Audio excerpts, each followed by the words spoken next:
सुप्रभातम प्यारे बच्चों, आप लोगों का एक बार पुनः फिर से बहुत बहुत स्वागत है।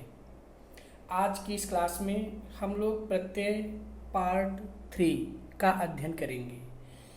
प्रत्यय के पार्ट 1 में हम लोगों ने पढ़ा था कि प्रत्यय किसे कहते हैं, प्रत्यय के कौन कौन से भेद होते हैं, कृत प्रत्यय से आप क्या समझते हैं, तद्धित प्रत्यय से आप समझते क्या हैं।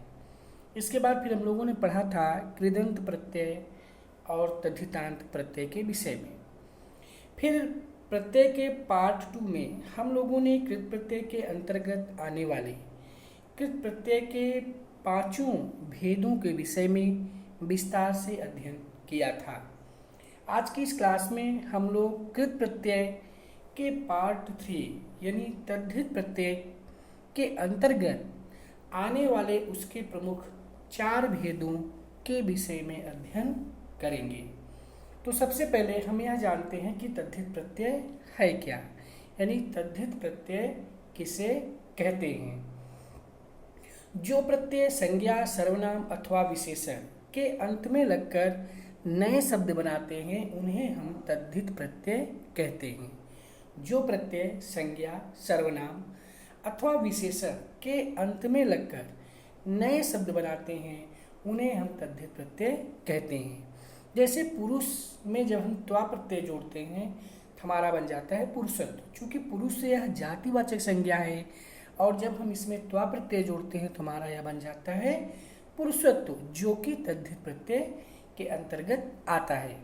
इसी तरह से लकड़ी एक जाति है और लकड़ी में जब हम हारा प्रत्यय लगाते हैं तो हमारा बन जाता है लकड़ हारा। यह जो तद्धित प्रत्यय है, यह तद्धित प्रत्यय को 4 भागों में विभाजित किया जाता है। मतलब तद्धित प्रत्यय को 4 भागों में बांटा गया है। संज्ञा से संज्ञा बनाने वाले शब्द, संज्ञा से विशेषण बनाने वाले शब्द, विशेषण से संज्ञा बनाने वाले शब्द, क्रिया विशेषण शब्दों से विशेषण बनाने वाले शब्द। यानी संज्ञा से संज्ञा बनाने वाले शब्द 4 प्रकार के होते हैं। लघुतावाचक तद्धित प्रत्यय, भाववाचक तद्धित प्रत्यय, जातिवाचक तद्धित प्रत्यय, संबंधवाचक तद्धित प्रत्यय। यानी संज्ञा से संज्ञा बनाने वाले शब्दों के 4 भेद होते हैं। लघुतावाचक तद्धित प्रत्यय, भाववाचक तद्धित प्रत्यय, जातिवाचक तद्धित प्रत्यय, संबंधवाचक तद्धित प्रत्यय। ठीक इसी तरह से संज्ञा तद्धित प्रत्यय का जो दूसरा भेद है, संज्ञा से विशेषण बनाने वाले प्रत्यय, उसके भी 4 भेद होते हैं। गुणवाचक तद्धित प्रत्यय, स्थानवाचक तद्धित प्रत्यय, रिश्ता बोधक तद्धित प्रत्यय, संबंध बोधक तद्धित प्रत्यय। इसके बाद तद्धित प्रत्यय का तीसरा भेद है विशेषण से संज्ञा बनाने वाले शब्द। चौथा है क्रिया विशेषण शब्दों से विशेषण बनाने वाले शब्द। तो इस तरह से तद्धित प्रत्यय को प्रमुख रूप से 4 भागों में विभाजित किया गया है। संज्ञा से संज्ञा बनाने वाले तद्धित प्रत्यय, संज्ञा से विशेषण बनाने वाले तद्धित प्रत्यय, विशेषण से संज्ञा बनाने वाले तद्धित प्रत्यय, क्रिया विशेषण शब्दों से विशेषण बनाने वाले तद्धित प्रत्यय। उसमें जो आप पहला है संज्ञा से संज्ञा बनाने वाले तद्धित प्रत्यय, उसे 4 भागों में विभाजित किया गया है। लघुतावाचक तद्धित प्रत्यय, भाववाचक तद्धित प्रत्यय, जातिवाचक तद्धित प्रत्यय, संबंधवाचक तद्धित प्रत्यय। ठीक इसी तरह से संज्ञा से विशेषण बनाने वाले तद्धित प्रत्ययों को भी 4 भागों में विभाजित किया गया है, जिसमें गुणवाचक तद्धित प्रत्यय, स्थानवाचक तद्धित प्रत्यय, रिश्ता बोधक तद्धित प्रत्यय और संबंध बोधक तद्धित प्रत्यय। इसके बाद फिर संज्ञा से संज्ञा बनाने वाले जो तद्धित प्रत्यय हैं इसके भी 4 भागों में विभाजित किया गया है।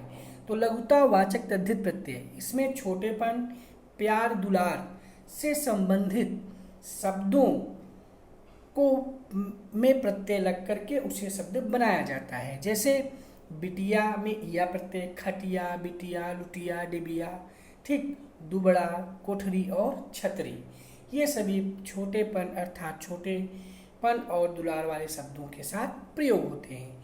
इसी तरह से भाववाचक तद्धित प्रत्यय में भाववाचक संज्ञाएं होती हैं, जैसे दुश्मनी, पंडिताई, मानवता, बुढ़ापा, खेती आदि। इसी तरह से पेशा या जातिवाचक तद्धित प्रत्यय में आजीविका चलाने का बोध होता है, जैसे लुहार, लकड़हारा, सौदागर और चितेरा। इसी तरह से संबंधवाचक अपत्यवाचक तद्धित प्रत्यय के अंतर्गत वासुदेव, कौन्तेय, गांधारी, आंजनेय, पांडव, पार्थ, राघव, कौरव आदि शब्द आते हैं।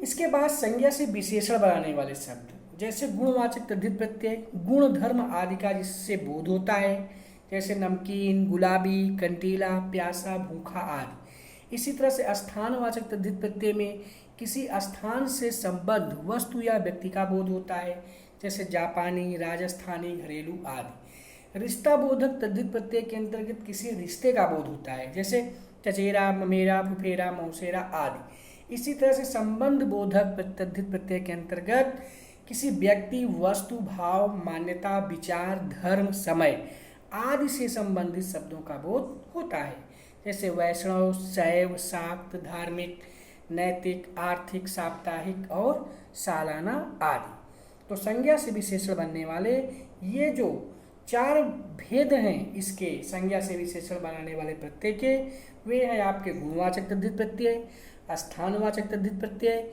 रिश्तावाचक तद्धित प्रत्यय और संबंध बोधक तद्धित प्रत्यय।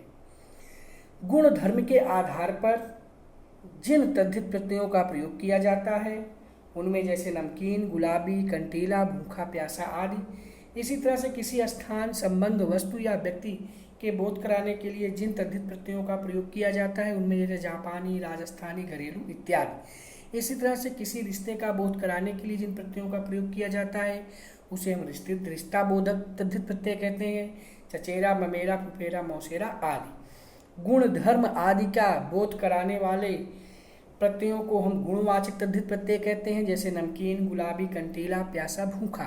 किसी स्थान से संबंधित वस्तु या व्यक्ति का बोध कराने वाले को हम स्थान तद्धित प्रत्यय कहते हैं, जैसे जापानी, राजस्थानी, घरेलू आदि। किसी व्यक्ति, वस्तु, भाव, मान्यता, विचार, धर्म, समय आदि से संबंधित शब्दों का बोध कराने वाले को हम संबंध बोधक तद्धित प्रत्यय कहते हैं, जैसे वैष्णव, शैव, शाक्त, धार्मिक, नैतिक, आर्थिक, साप्ताहिक, सालाना आदि। इसी तरह से तद्धित प्रत्यय को 4 भागों में विभाजित किया गया है।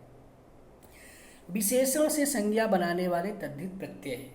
विशेषण से संज्ञा बनाने वाले तद्धित प्रत्यय अर्थात विशेषण शब्दों में लगकर भाववाचक संज्ञाएं बनाते हैं, जैसे प्रसन्नता, मिठास, कड़वाहट, चिपचिपाहट, पीलापन, अमीरी, गरीबी, अच्छाई, बुराई, चतुराई, मोटापा, पागलपन, अपनापन, सुंदरता, मधुरता, कटुता, गर्मी, खुशी आदि। इसके बाद फिर क्रिया विशेषण शब्दों से विशेषण बनाने वाले तद्धित प्रत्यय।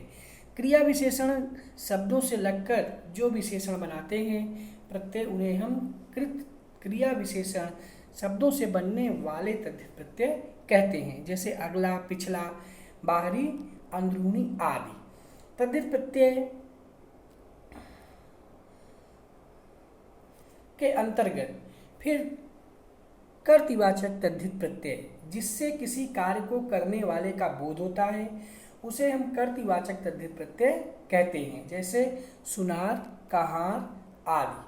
इसी तरह से का प्रत्यय जब हम लगा देते हैं पाठ, लेख और लिपि में, जब हम का प्रत्यय लगाते हैं तो हमारा बन जाता है पाठक, लेखक, लिपिक। इसी तरह से पत्र, कला और चित्र में जब हम कार्य प्रत्यय लगाते हैं तो हमारा बनता है पत्रकार, कलाकार और चित्रकार। ठीक इसी तरह से जब हम सर्प में और चित्त में जब हम एरा प्रत्यय लगाते हैं तो हमारा सपेरा और चितेरा शब्द बन जाता है। ठीक इसी तरह से सुन, लहू, कहा में जब हम आर प्रत्यय लगाते हैं तो हमारा सुनार, लुहार, कहार शब्द बनता है। ठीक इसी तरह से या प्रत्यय लगाने से सुविधा, दुखिया और आरतिया बनता है। आ प्रत्यय लगाने से महुआ, गिरुआ और ठलुआ शब्द बनते हैं। इसी तरह से वाला प्रत्यय जब हम लगाते हैं तो टोपी वाला, घर वाला, गाड़ी वाला। हारा प्रत्यय लगाते हैं तो लकड़हारा, पनिहारा, मणिहारा। गर प्रत्यय लगाते हैं तो कारीगर, बाजीगर, जादूगर। दार प्रत्यय लगाते हैं तो ईमानदार, दुकानदार, कर्जदार।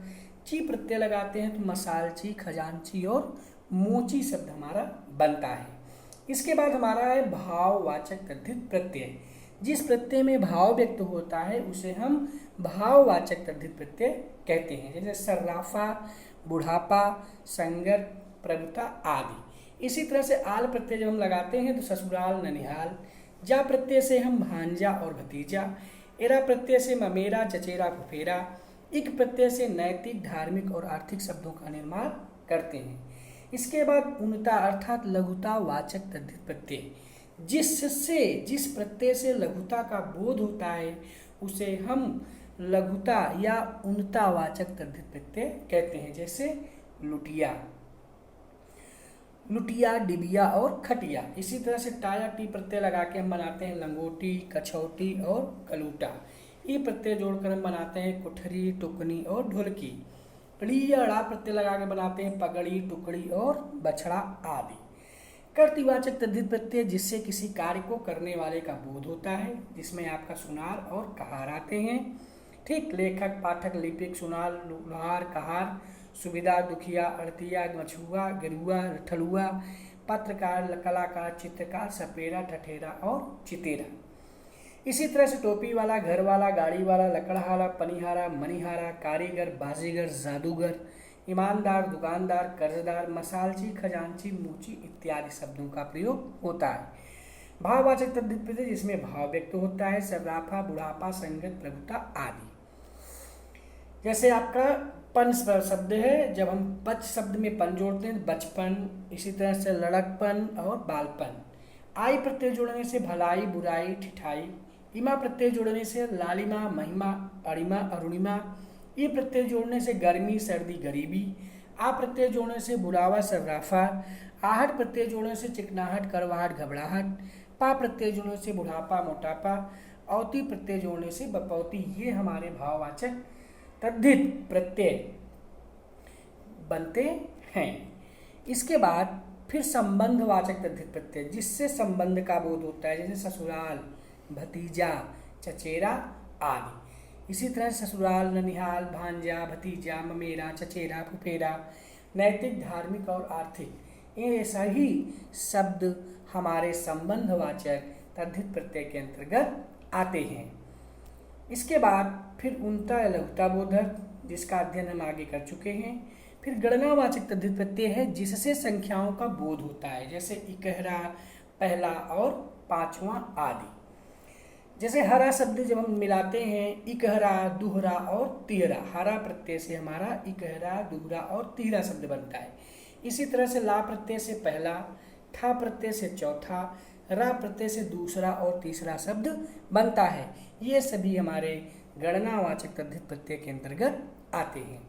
गणनावाचक तद्धित प्रत्यय उसे कहते हैं जिन से हमें संख्याओं का बोध होता है, उसे हम गणनावाचक तद्धित प्रत्यय कहते हैं।